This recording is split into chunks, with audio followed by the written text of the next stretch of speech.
Assalamualaikum warahmatullahi wabarakatuh. Perkenalkan, nama saya Tri Muhammad Sandova. Saya merupakan mahasiswa Magister Hukum Universitas Islam Riau angkatan tahun 2021. Pada saat ini saya sedang berada di semester 2 dan saya juga sedang mengambil program studi Hukum Bisnis pada kelas Bisnis A. Pada kesempatan kali ini saya akan mempresentasikan makalah saya dengan mata kuliah Hukum Pasar Modal dengan dosen pengampu yaitu Bapak Dr. Zulfikri Toguan SHMH dengan judul Corporate Action yang mencakup Initial Public Offering, Tender Offer, dan juga Reg Issue atau dalam bahasa Indonesianya dikenal dengan tindakan perusahaan yang mencakup tentang penawaran umum, penawaran tender, dan juga penerbitan hak. Jadi penawaran umum merupakan salah satu alternatif ya bagi perusahaan di mana perusahaan menawarkan saham kepada masyarakat umum di pasar modal untuk memperoleh tambahan modal begitu. Kemudian sebelum langkah lebih jauh saya akan membahas dari segi definisi terlebih dahulu bahwa menurut Darmaji dan juga Hendy Farudin, penawaran umum adalah kegiatan penawaran saham atau efek lainnya yang dilakukan oleh emiten. Jadi emiten ini adalah perusahaan yang akan go public ya, untuk menjual saham atau efek kepada masyarakat berdasarkan tata cara yang diatur oleh Undang-Undang Pasar Modal dan juga peraturan pelaksana lainnya. Kemudian saya terfokus ada beberapa poin yang menurut saya menarik untuk dibahas.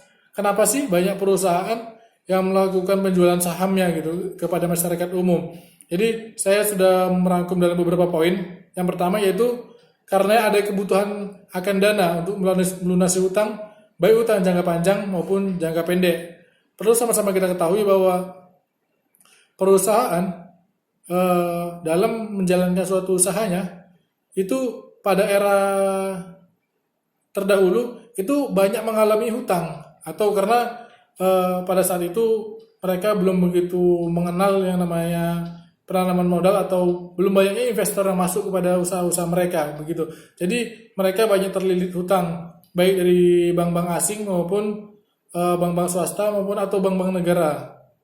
Jadi untuk menutupi hutang tersebut di masa sekarang ini banyak perusahaan untuk menjual sahamnya kepada umum untuk dapat memperoleh tambahan dana ya. Tambahan dana tersebut dapat digunakan untuk melunasi hutang-hutang mereka. Kemudian poin yang kedua yaitu untuk meningkatkan modal kerja perusahaan. Jadi misalnya suatu perusahaan memiliki modal 1 miliar begitu kan, yang ruang lingkup kerjanya hanya atau ruang lingkup kegiatan usahanya di wilayah kota atau kabupaten saja. Jadi untuk meningkatkan usahanya di bidang tersebut, untuk meningkatkan menjadi ruang lingkup nasional, tentu perusahaan membutuhkan dana yang cukup banyak. Jadi untuk terpenuhi dana tersebut, ini solusi yang terbaik pada saat ini dengan cara melakukan penjualan saham kepada umum. Jadi dengan begitu banyaknya investor-investor yang masuk untuk atau turut serta dalam kegiatan usahanya dapat meningkatkan modal kerjanya. Kemudian ada poin yang ketiga yaitu untuk memperluas jaringan pemasaran dan juga distribusi. Perlu sama-sama kita ketahui bahwa jaringan adalah suatu bisa dikatakan sebagai hal terpenting dalam menjalankan suatu usaha. Karena mengapa demikian? Karena usaha tanpa jaringan, usaha itu akan sangat sulit untuk dapat berkembang dan juga bersaing. Jadi dengan cara melakukan penjualan saham kepada bursa efek ini akan meningkatkan atau memperbanyak jaringan-jaringan usahanya begitu, dan juga dapat meningkatkan distribusi karena distribusi merupakan suatu hal yang terpenting juga ya, sama seperti dengan jaringan pemasaran, karena dengan distribusi inilah usaha dapat berjalan dengan lancar begitu. Kemudian poin yang keempat adalah dapat membantu perusahaan dalam memperluas usahanya, misalnya dalam segi pembangunan pabrik dan juga misalnya dalam segi penambahan kapasitas produksi. Jadi perusahaan apabila ia sudah berhasil di suatu wilayah, kemudian dia ingin mengembangkan usahanya di suatu wilayah yang lain, tentu mereka sangat membutuhkan investor.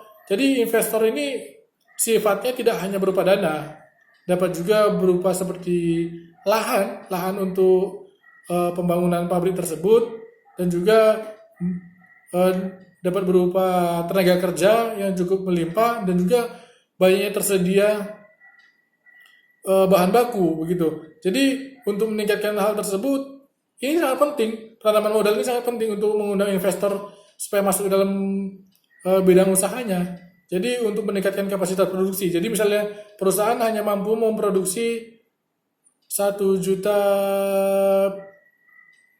kain gitu ya, 1 juta helai kain celana gitu misalnya kan dalam 1 bulan.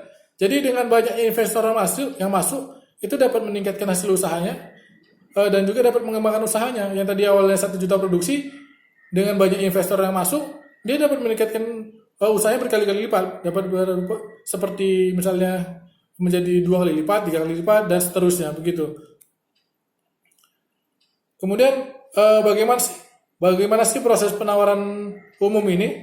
Jadi dalam proses penawaran umum atau pemasaran saham ya jatuhnya, ada 4 poin yang terpenting. Yaitu poin yang pertama yaitu tahap persiapan, yang kemudian tahap pengajuan atau pendaftaran di bursa efek, yang ketiga ada tahap penawaran. Jadi ada saling tawar-menawar antara investor dan juga perusahaan. Kemudian tahap yang keempat adalah tahap pencatatan saham di bursa efek. Kemudian saya masuk dalam pembahasan yang kedua, yaitu tentang tender officer atau penawaran tender. Jadi menurut peraturan Bapepam, penawaran tender adalah penawaran melalui media massa untuk memperoleh efek yang bersifat ekuitas dengan cara pembelian atau pertukaran dengan efek lainnya. Jadi tender officer atau penawaran tender ini terbagi menjadi 2. Yang pertama ada namanya tender officer sukarela, yaitu tender officer yang dilakukan secara sukarela dalam bentuk tender yang dilakukan oleh si penawar untuk membeli saham dari suatu perusahaan yang bukan dilakukan karena merupakan kewajiban hukum gitu. Yang kemudian ada yang namanya tender officer wajib atau penawaran tender wajib, yaitu tender officer secara wajib di Indonesia diadakan dalam rangka terjadinya ekuisisi perusahaan terbuka. Dalam peraturan Bapepam nomor 9H1 yang menyatakan bahwa setelah diadakannya ekuisisi perusahaan terbuka, maka pengendali baru wajib untuk melakukan penawaran tender terhadap seluruh sisa saham yang ia miliki. Mungkin cukup sekian yang saya dapat jelaskan. Kurang lebihnya saya mohon maaf. Wassalamualaikum warahmatullahi wabarakatuh.